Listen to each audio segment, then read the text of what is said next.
Right, so today, it's been a while since I worked on the Morris. Unfortunately went down with COVID, as everyone did at work. That's hampered a bit of progress on all my cars, including the MG. I'll be giving an update probably next week. I've got a whole day planned at work to make a bit of a step on that, which will be good. I have, during lockdown, spent some money though. I've bought another camera. Hopefully, if this is working, you can see me on that camera as well. The plan will be to be able to have multiple shots at the same time. So that camera probably will be the one I use on the outside of the cars. It would just be quite nice being able to have multiple shots. Gives a bit of a variation to you lot when you're watching my videos. As it's raining outside, so it'll be quite a nice opportunity to turn the old ignition on and make sure the wipers still work, which they clearly, well, the wipers work, the blades, not so much. I think what I'm going to do is push the Morris back into the garage a little bit, and I will probably have a look at the lights. The last video you saw of the Morris, I had one of the lights working outside the car because the wiring is a total mess. But I think if I can now get both front headlights to work, and possibly if I have a chance I might do the side lights as well, we'll see. Then all that leaves me to do light wise is to join the wires front to rear at the bulkhead and screw the tail lights in, connect them up, which will be a big push forward to have this thing with lights on. And all that's really going to leave is brakes and interior, tune the engine, and then we can get her out on the road. Doesn't sound like much, but I know what it's like. It's going to take me quite a few weeks probably. But yeah, I'll push it back in the garage and we'll crack on. Right, basically, if you didn't see my last video, I was working on the Morris. What's happened is the lights coming through the headlight here, which should all be connected to this loom here. Actually, not quite so much, because what we've got under here is this loom here is connected to the rest of the car loom, and the loom hanging out of the headlight bowl is all of that lot up there, which is not ideal. So basically what I need to do is I'll probably use this lot here because the wiring looks in better condition, and then just connect it to the wiring in the loom, which as you can see is not the tidiest. But that should sort headlight out, and then I can figure out which part of it is side lights, and we'll get side lights working as well, and then crack on with that side, which I haven't even got into yet. Right, old loom on the floor. To be honest, a bit of a mess. I don't even know why I tried using that in the first place. And so that's our car loom. Those two there are for the indicator and side light, and that is the other end of this loom. So in theory, if I plug, well, I have to cut and connect some new terminals on there, but if I plug all of that in, I should have headlight, possibly, well, I won't have indicators because my indicator stalk's not set up, but possibly have the side light. I need to figure out, I'm not sure why there's no ground for that. Might have to have a look up under there. I'm not sure where that unit grounds out, unless it grounds to the wing. But yeah, I'll give it a go and see what I come up with. Right, everything is now connected.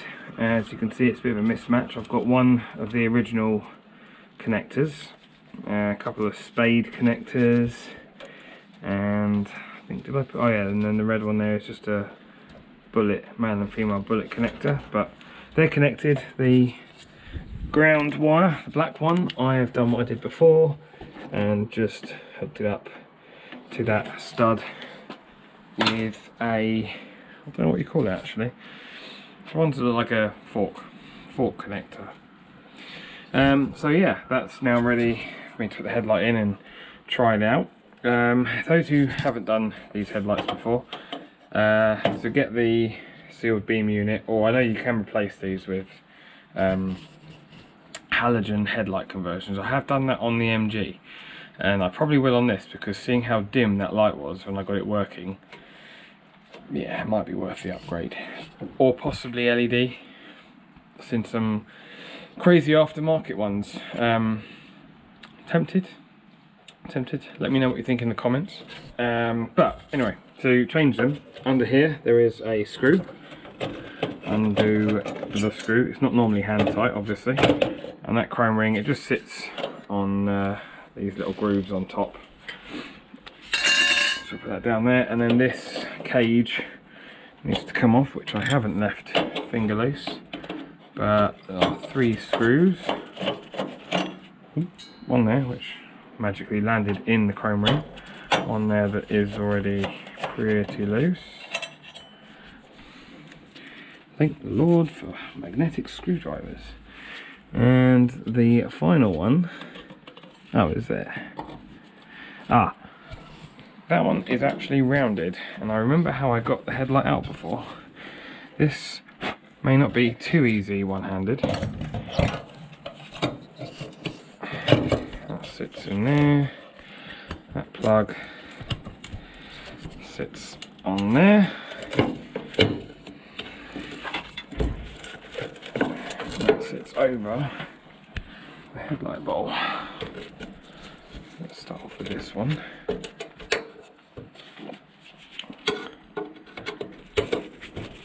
Yes, there we go.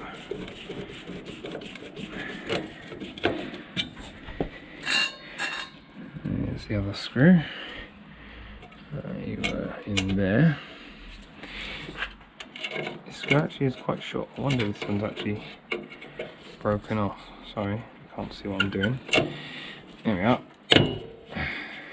That's it. Once it's started, pulls it in nicely. That's nice and tight. And say chrome ring sits over those hooks on top. There we go. Little stud in the middle there. And then the little self-tapping screw goes underneath. I'll find where it screws into. There we go. I'm not sure that's actually in the hole properly, but oh, it is. Yep, it is. Might not be. Doesn't look right. There's a bit of a gap there, but that's the theory behind it anyway. So I want to know now if I've got side light and headlight. Right. Sorry, it's very, very dark in here. Let's just put all the lights on. I can see on the wall over there is light. And we do have light. Look at that.